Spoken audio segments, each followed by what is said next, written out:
I am Sunda, and I'm straight out of Jersey, ladies and gentlemen. Because I'm tired of people making fun of people from Jersey, saying we say coffee and talk. You know what I'm saying? I mean, what else are you going to do when you have coffee? That's all I'm saying. I broke my ankle last year, so I might have a seat if that's okay. Never, ever be with a Jewish man when you break your ankle. Let me just tell you that right now, okay? I fell down the ice, I broke my ankle, my husband screams, "Get up!"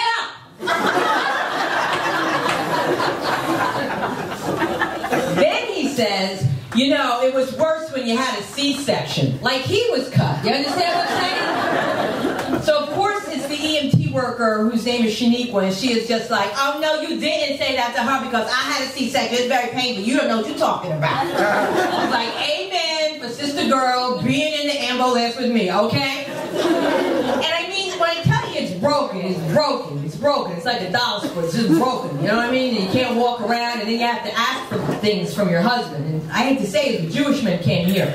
All right? It's just something that happens. I don't know what happens. After the rabbi says, "Mazel tov," loss of hearing. I said to my husband the other day, "Did you put out macaroni for the kids?" He said, "What? I just gave you money."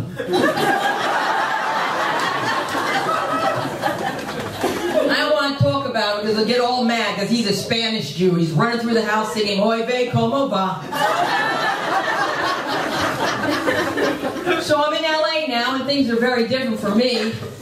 I gotta tell you that. People say, "Sunda, LA has done wonders for you. You look great. You look great. How do you feel?" I'll tell you the truth. I'm starving.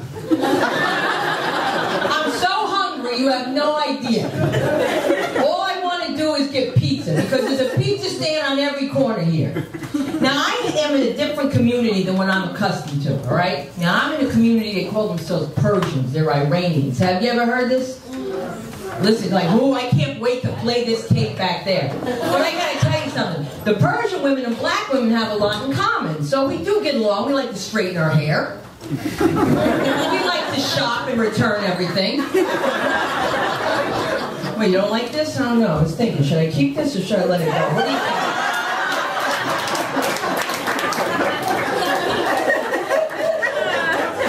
I'm still debating, you know what I mean? It's just crazy. Beverly Hills is crazy. I've never heard, you know, I'm always checking for lumps. I don't want to put any inside, you know what I'm saying? And so the implant thing just freaks me out. So you can imagine my disbelief when under the nitrous, my dentist said to me, "Sunda, if you get implants, it's going to change your life. It's going to change your career."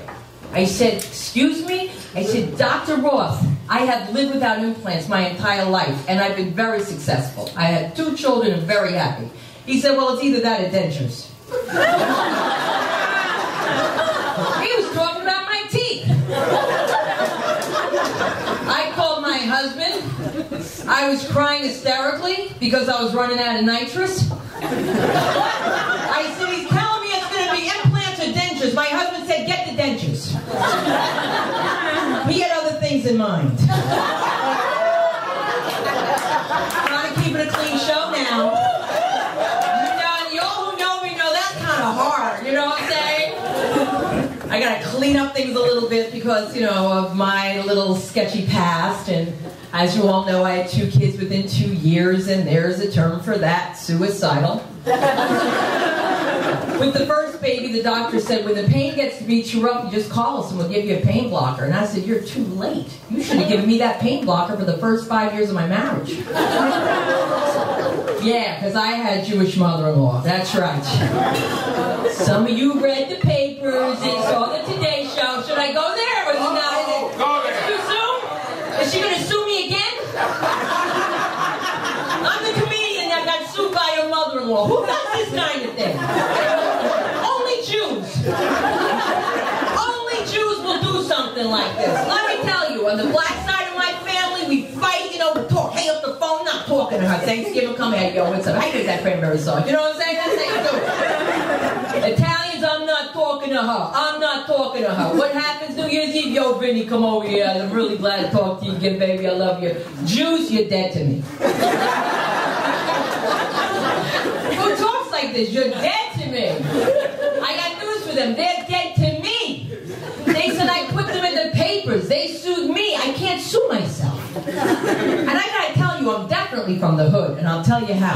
When they came to serve those papers, I answered the door, and they said, Sunda Kruquist? I said, she's not home.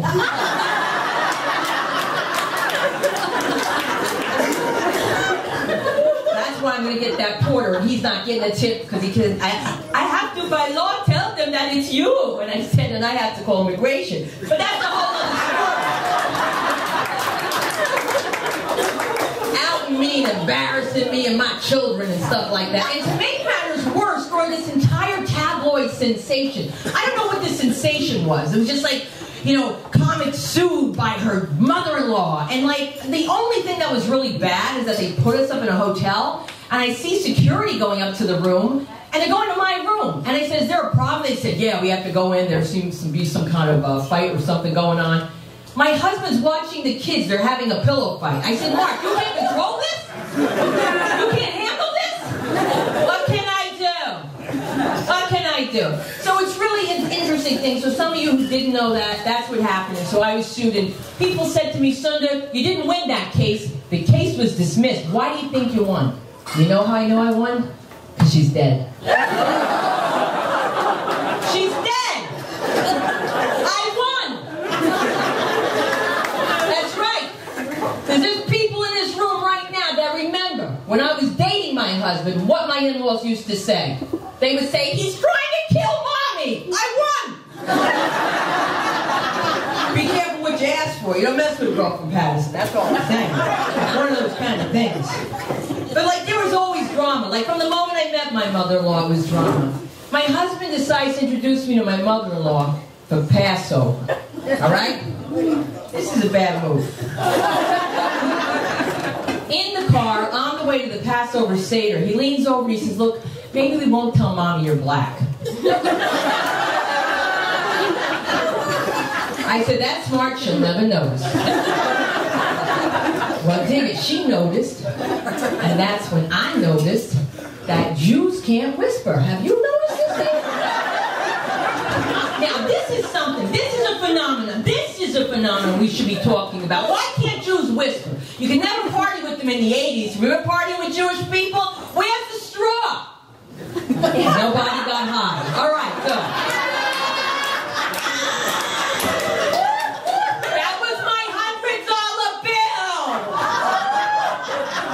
Because you know Latinos know how to whisper. They got that down. You know, they got it down. And brothers know how to whisper. Matter of fact, I don't even know what my brother's saying half the time. You know what I'm saying? My brother goes, I'm saying. But he knows how to whisper, and that's the point. So I meet my mother-in-law for the first time, and I'm very polite. And I said, it's so nice of you to have me. Thank you so much for having me. She said, the pleasure's all mine. Have a seat. Elliot, put my pocketbook away. And I'm thinking I heard that. Now, my sister-in-law who started this lawsuit, okay, I cannot say their names anymore, which doesn't matter because they're dead to me. She doesn't even call me sister-in-law. She calls me defendant. But here's the point. She was upset with me over this lawsuit because I said she sounds like a cat in heat when she talks. You know, at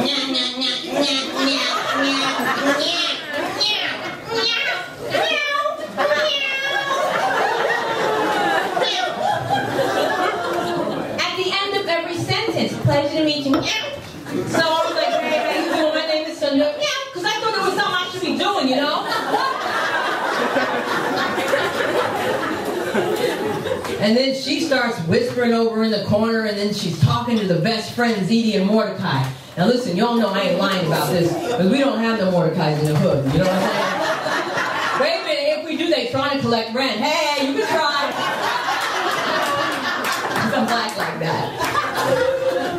Edie is this big, blonde Hungarian Jewish princess with green eyes, blue eyeshadow, from Transylvania. Every time she blinks her eyes, she looks like a traffic light saying, go, go, go, go.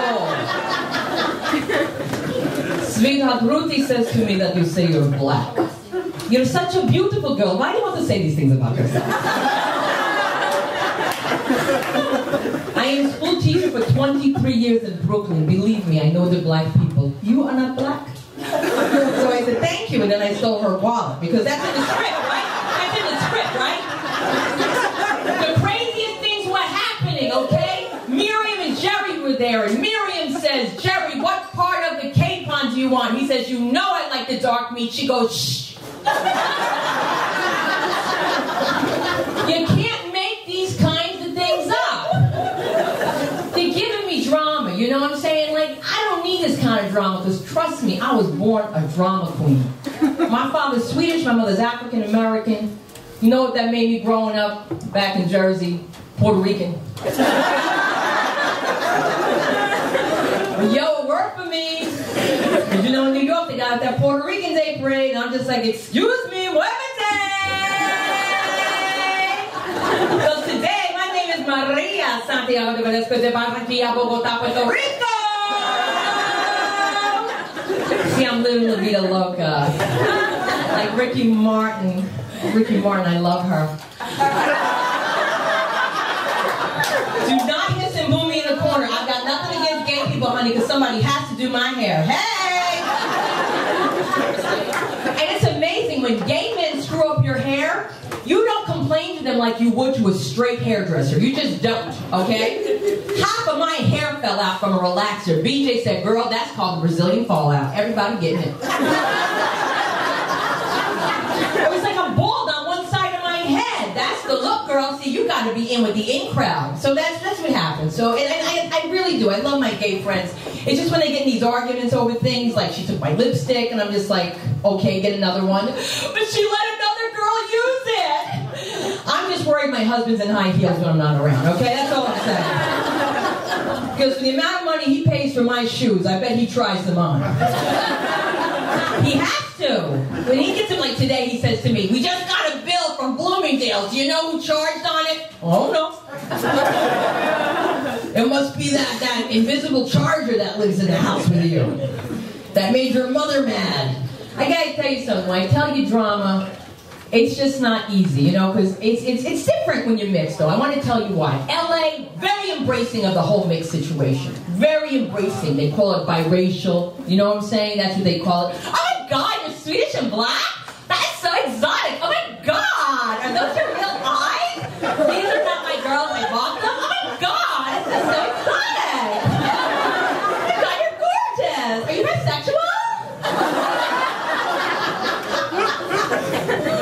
On the East Coast, it's a whole different take on the mixed situation. It's not always been easy growing up being mixed, you know, in that situation. Now, of course, it's great. They call it ambiguous. They don't know what you are. Well, let me tell you something. A sister came up to me after a show. She said, I want to ask you something. Because you was mad funny, and I was giving you mad props because you was mad funny. You know what I'm saying? I didn't know what she was saying. But I didn't want her to slap the crap out of me, so I was like, because I can roll like that, you know what I'm saying? I just want to ask you one thing about your act. Is it true you're half Swedish, or is that an act? My last name is Kronquist, ladies and gentlemen. Kronquist. You know it's like being this color with a Nazi last name growing up? You think that's easy? Oh, really? You think that's easy? My mother was so black, charcoal could make a white mark on her. She had that last name. You think that was easy? You think I can make up my drama? Because trust me, when you're Swedish and black and you look like a Puerto Rican, your mother, a Jehovah's Witness who loves country western music, sells Amway and Mary Kay, sends you to an Irish Catholic school. Drama. You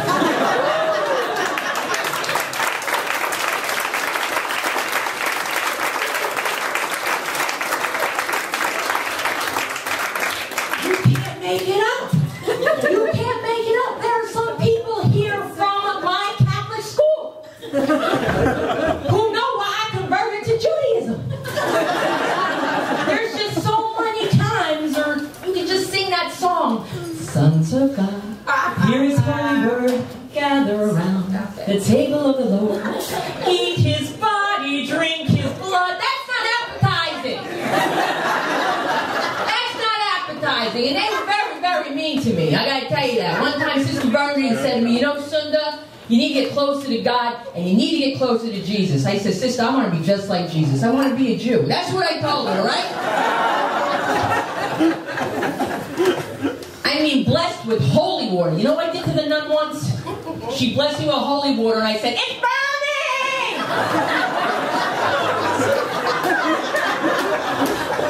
It's burning. Where are the Catholics? Let's crack on everybody now. Where's the Catholics tonight? Where's the Catholic school girls? Come on.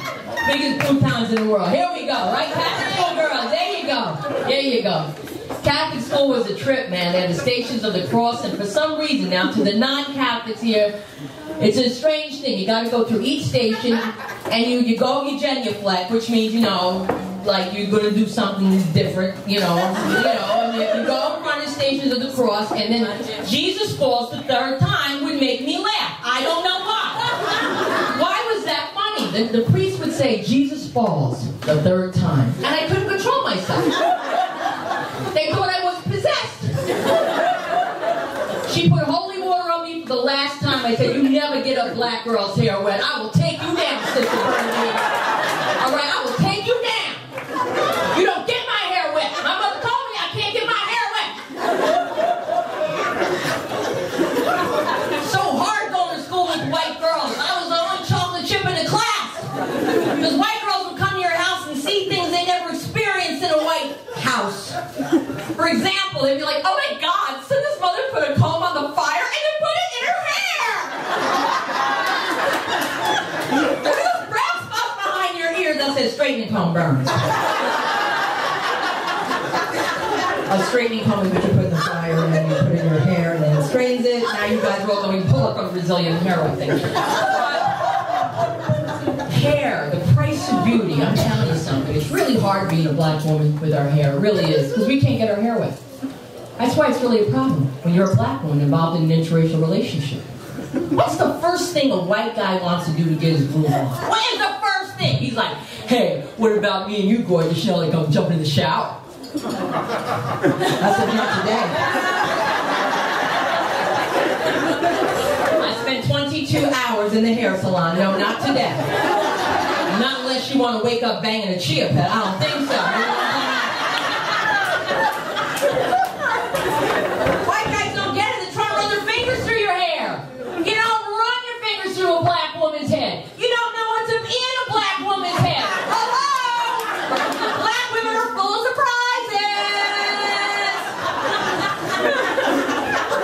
Our hair's been glued on, sewed on, macrame, crocheted.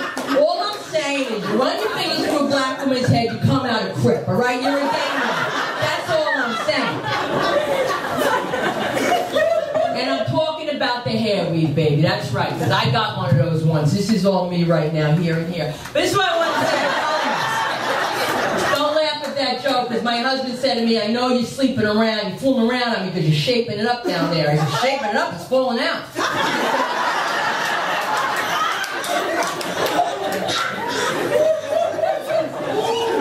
It's not easy, because I got this cougar thing going on I never had before, you know? Like they see on this Facebook thing. And these guys are coming on to me, even though you're married, we could meet at the Coffee Bean. Do you own the Coffee Bean? That's what I want to know. Do you own the Coffee Bean? All right, because if you're under the age of 30, I got something for you to do, baby. My kitchen, my bathroom, I got things for you to do that a Jewish man would never dream of doing. Although my husband swears he can fix everything. It's unbelievable. I have to get back to this hair thing, because it's really, like, very odd. Some people are looking at me like, I don't understand this hair joke. Because when you get a weave, and let me tell you something, it's like when people say, "Oh my God, Beyonce's hair is gorgeous and she's blonde." Bald as a baby's ass, all right? It's not her hair. Not her hair. It's not her hair. But she paid for it. Very good old joke, but true. I got a hair weave because I wanted to have that look. I just wanted to have that look. And I didn't know about the process of the hair weave, you know? And so what they do is they braid your hair really tight, and then they sew on somebody else's hair into your head. And I'll tell you, I was like, "Can I just see it?" I was like, "Please, Tamika, let me just see it halfway." And I was down my ass, and I was like, "Oh my God, I'm white! I'm white! I'm white! I'm white! I'm white! I'm white!" It was like whiplash. It was a total transformation. And suddenly, the transformation went awry. Something happened, and I went from a black woman to brat Asian lady. I said, "Tamika, I cannot close my eyes." I said, "Tamika, my hair is too tight. You braid my hair too tight. I don't talk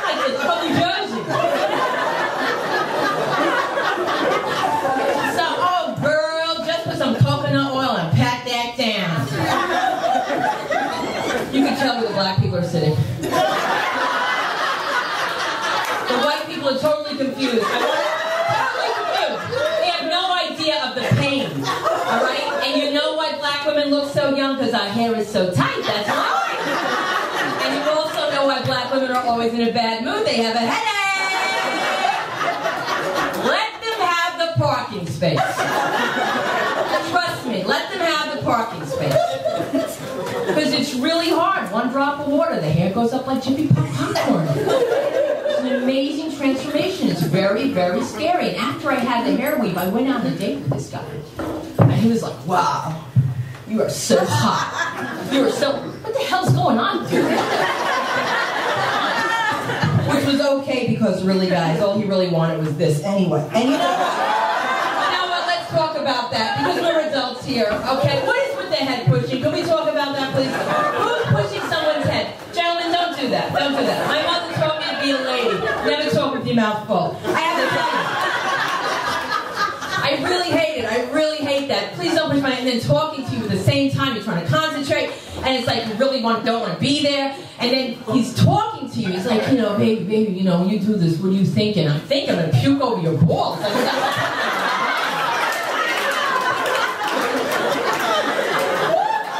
puke over your balls. It's either that or I'm going to fart. It's going to be one or the other. Don't act surprised. Don't act surprised. When we make believe it's Bayonne, it's us. Pushing your head down like that. Oh my God, the worst part about it is you sound like an Israeli for 2 weeks later. You're like...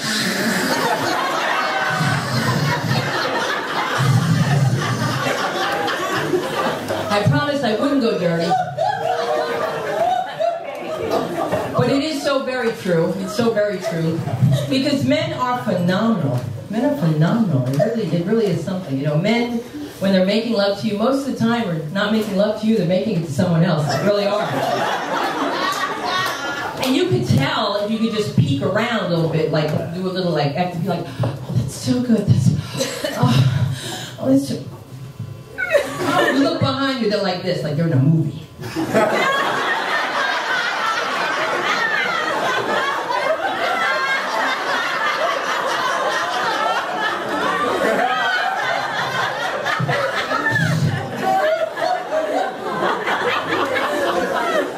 This waiter has never heard me talk that dirty, but it happens, sweetie. It does happen. It does happen because I wasn't always married. I used to like to date fat men a lot. I did. I am not ashamed. And I'm telling you, if you're single and you're hungry, date fat men, okay? Because trust me, they'll eat, you'll eat. That's all I'm saying, all right? Don't be picking and choosing around here. I was dating this fat guy and he starts complaining about my lovemaking. Complaining about me. I'm doing him a favor. He says, you know, son, every time we make love, all you do is lie there. I said, lie down? Here? I said, I'm pinned.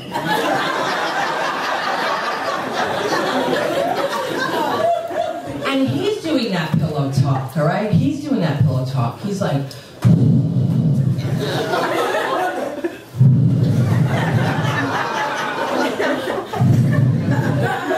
When you make love to me, baby, tell me what you're thinking. Liposuction for your fat ass! Get off of me! Don't sweat on me! Don't get my hair wet!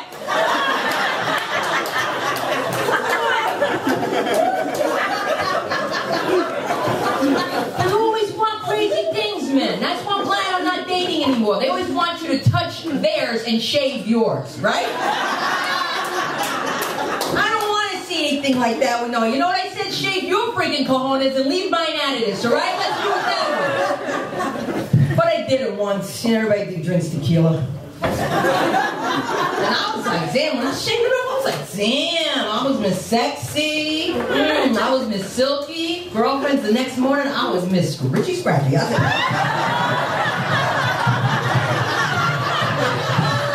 what is going on? I'm tired, fun.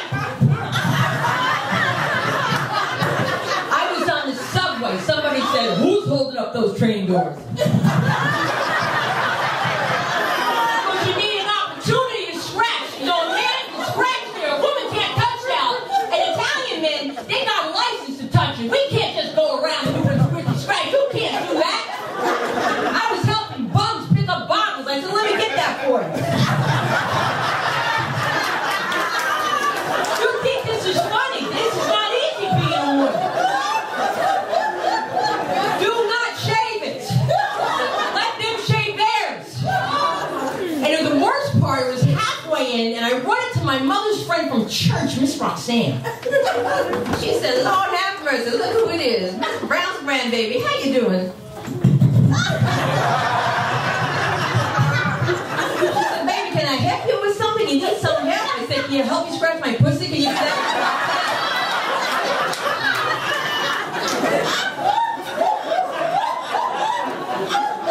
That would really help me at this point in time. I think it's time to have a Bible study and turn the pages. Because men are amazing.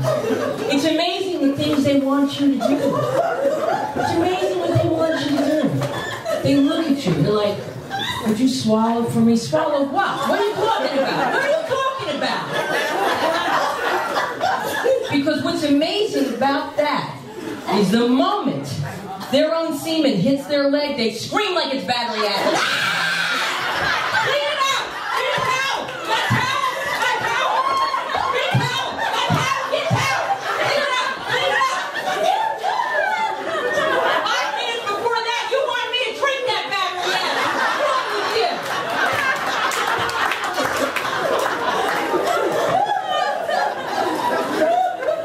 You gotta give me a lot of jewelry or something like that. Someone said to me, what do you do on stage? You wear all your jewelry? And I said, no, that would be tacky. It's funny, my husband gets so mad at me because usually I'm on stage in LA. He's like, you know, you're on stage, you're always shaking up there and everybody thinks you're so hot. But actually, you're boring in bed. You're boring. I said, you want something new, baby? He said, yeah. I said, you want anal? He said, yeah. I said, bend over. Bend over. I'm going to tell you why. For once in my life, I want to be the one that said, oops, I'm sorry, it slipped.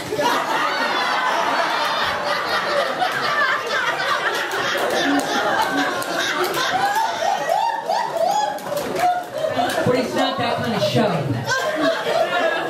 I decided I'm going to work clean from now on.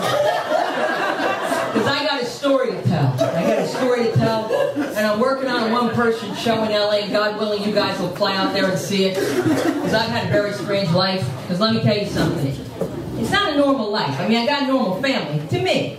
I have a brother who's all black and a sister who's all white. Now, isn't that an interesting situation? They're here this evening. We won't put the cameras on them. Because one's going to just whiten out everything. The other one you're not going to see. So we're not going to show you.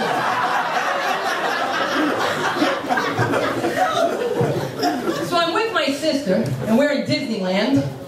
And remember, I didn't grow up with my sister, so, you know, far away, I see her, I call her, I say, hey, can you see me? She goes, yeah, well, let's get out of here before the parade, because, you know, the parade's crazy. So I'm waving, she's waving, I'm getting closer. When I get close up to her, I realize I'm waving to a dude with long red hair, all right? I called her, I said, Linda, where are you? She said, I'm in the bathroom waiting for you to get out. I said, get out of there! She must have followed a Puerto Rican with 2 little girls. You're going to get killed. So it's not that easy, because I was raised by an Italian. That's what it's all about. So it's really easy. Now, you know that I was raised by an Italian. We all know that. We all grew up thinking Sunda was half Italian, but the last name Crumwood should have thrown everybody off. But my father had a sausage company. I call my father because he raised me and he paid the bills. But I got to tell you something about the Italian people. I love them to death because I was raised by one. It was pasta visual and collard greens. Let me tell you, that's how the house was. All right?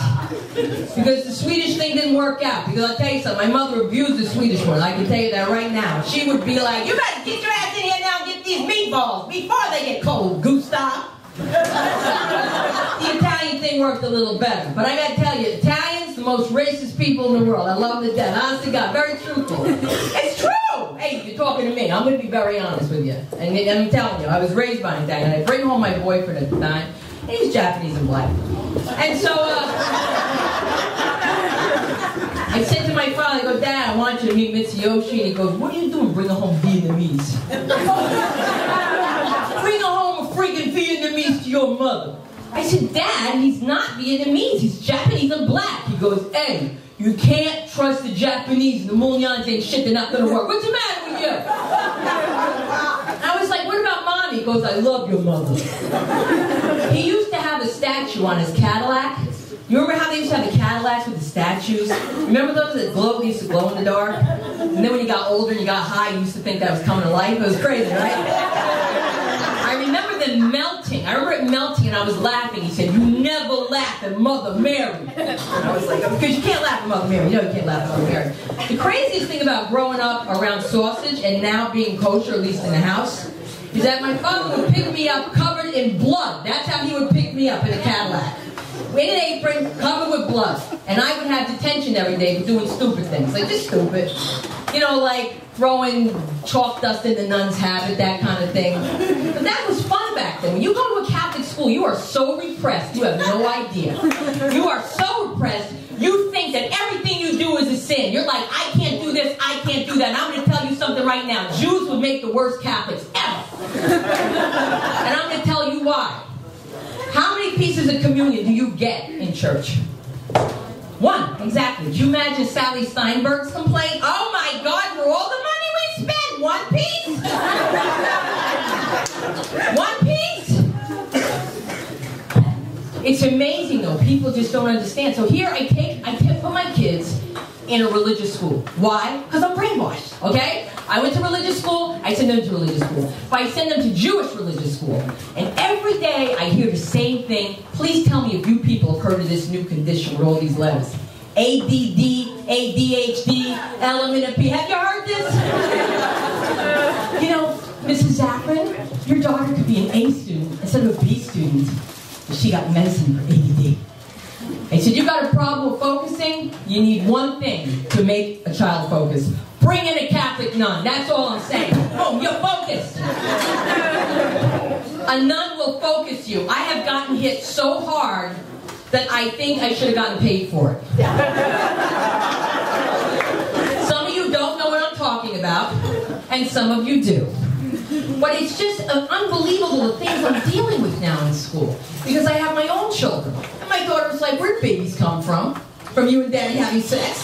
And I was like, I'm supposed to answer the question. Because now it's very difficult to answer these questions with kids. Because they know everything. And I told you, I got 2 kids within 2 years, and they're just too close in age, and now things are just turning around the wrong way. We're wearing the same clothes, all right? That's what's happening. And it's not because they're fat, it's because I don't have any boobs and they can fit my bra, all right? That's what the problem is. And my husband's in denial. Have you seen them yet? Have you seen the teenagers? The new look? This is it. I'm driving a car. Blow the horn. What's the matter with you? Sorry. They're all going to be like this by the time they're finished texting. I never saw anything like this, and now I'm texting, and I'm blind. How's that? I can't even see. I'm sending my brother a text. My friend James called me and said, why are you sending me a text today about Pat's coming to the show? I said, isn't she? And I realized it's the wrong person because I'm going blind. That's what's going on. There was a time when I could find a grain of cocaine in the corner of a room. I could find it in the corner of a room. I didn't even have to, I had a radar that could go to the corner of the room. Now you can't even talk to me about drugs. I couldn't smoke a joint now because I'm afraid I'll forget my name. Because I can't remember anything anymore. That's what's happened to me. I've gone like a wrong direction. And now being transplanted to LA, let me tell you something, ladies and gentlemen. I miss the East Coast. I live in the Persian projects of Beverly Hills. That's what I call it. And I'm going to tell you why. That's what they keep calling themselves. They're like, we have Persian, we have Persian. I was like, you're from Iran, dude. You know what I'm saying? And like, that's what I would call it. I'm like, and they probably got a cell upstairs, like a terrorist cell or something going on. And it's the music that's scaring me, ladies and gentlemen. You know, when you grow up with like, you know, Kool and the Gang and that kind of thing, the last thing you want to hear is,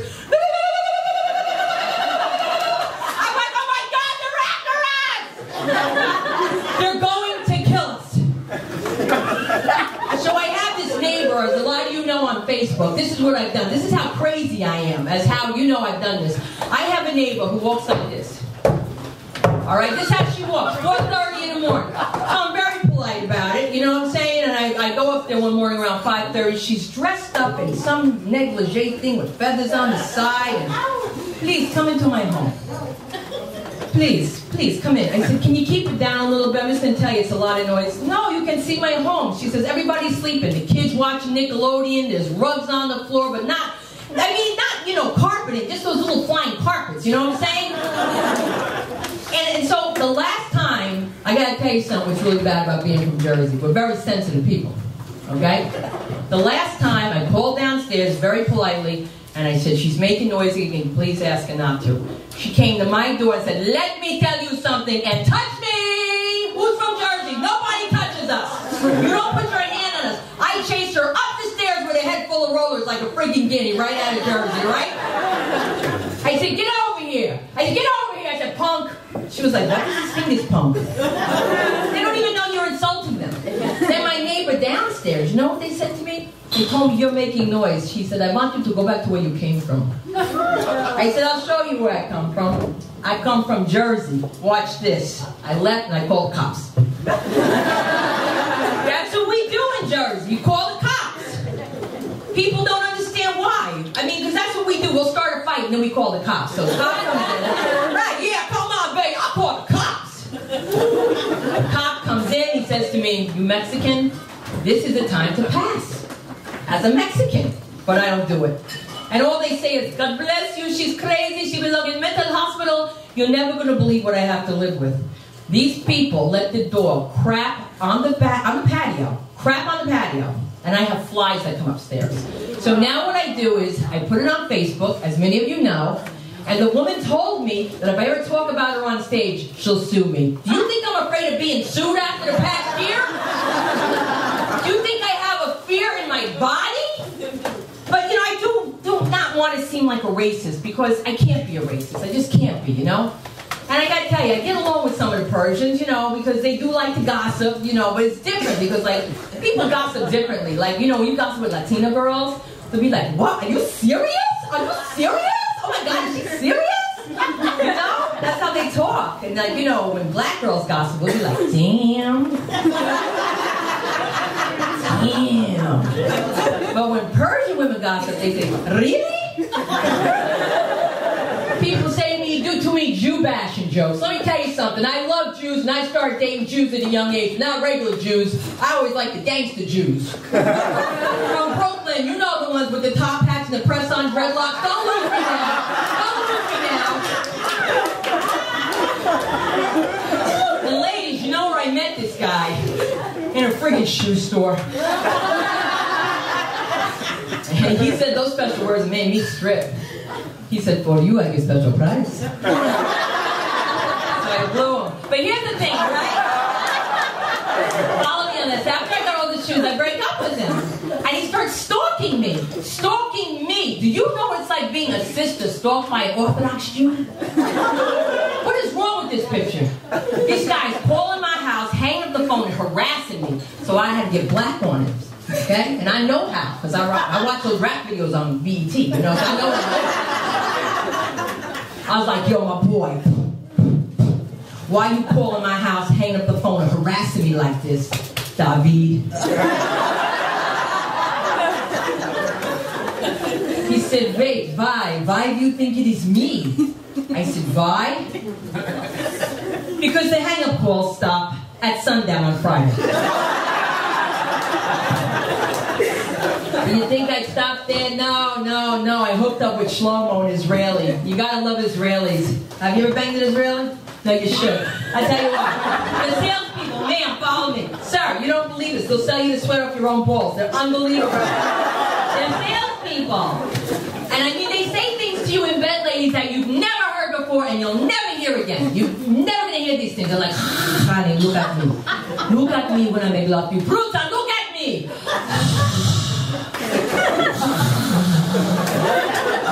Honey, you are so hot. Oh, honey, you have a nice bush. hot and nice bushing, you know. You're so hot. So hot. You know, it is so hot in this room that in my van I have air conditioner. I sell you special price.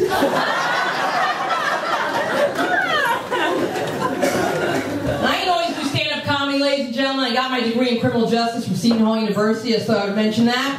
I am an educated comic, which means nothing.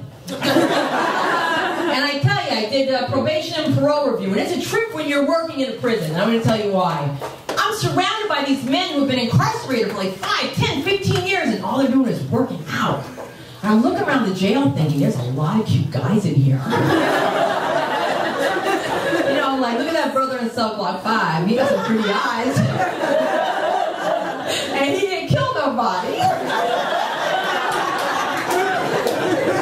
He's in for armed robbery. I might get a fur coat. That's all I'm saying.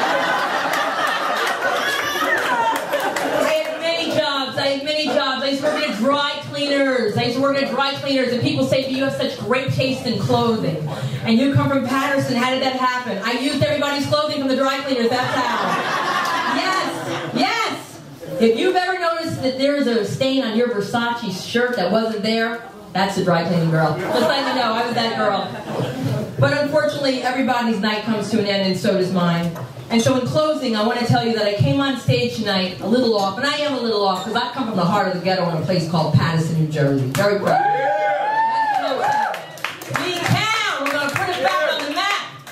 And where I was raised to believe that everybody is a racist. Because my Uncle Junie Boy taught me that. Many of you don't know my Uncle Junie Boy, but he was obsessed with 2 things, racism and Vietnam.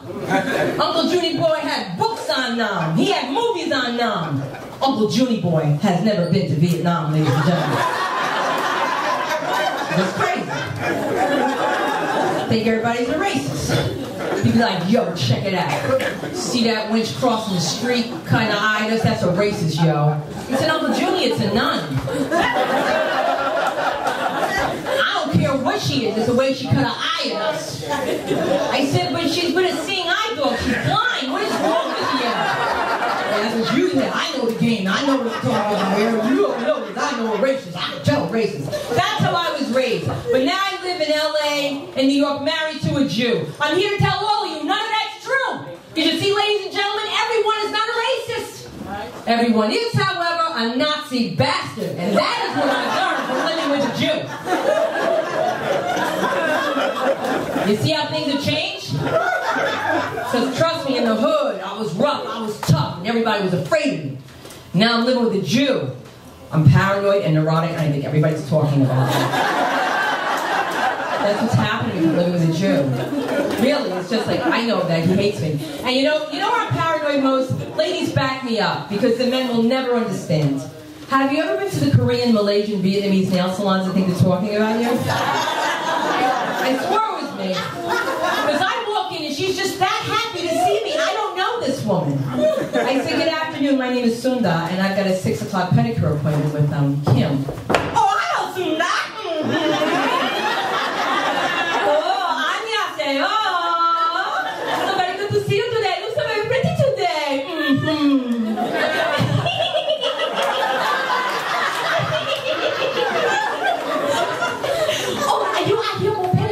Very good. Come. Time to take off shoes and socks now, because it's time to do soaky. We're going to soak feet, push back a cuticle, and do a clippy on a toenail. Very good. Have a seat. Pick a color. Be right back.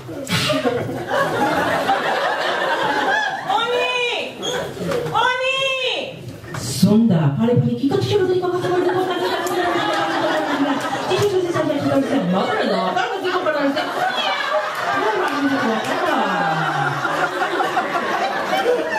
Oh, this color girl got a toenail. Look like a dinosaur. I said, oh, hell no, not in my America. That's right, my white trash side came out. That's right, and I said white trash. Damn right, you know when you're white trash and you eat ketchup on eggs. I'm half white trash, so figure me out. Follow me, proud of it. Like my cousin Tom tells me in Florida, it's not about hatred, it's about heritage. I'm not giving my money to somebody who's going to talk about me in another language. And I said, that's it. I'm going to a black nail salon. And yes, I found one in Hollywood. Not And I'm here to tell you, ladies and gentlemen, that after going to the black nail salon, I went right back to the gymnasium.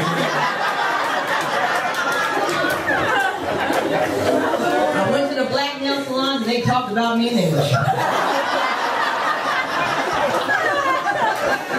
would like to thank the establishment of Standup New York for letting me have this evening with my friends, my family, with my privilege.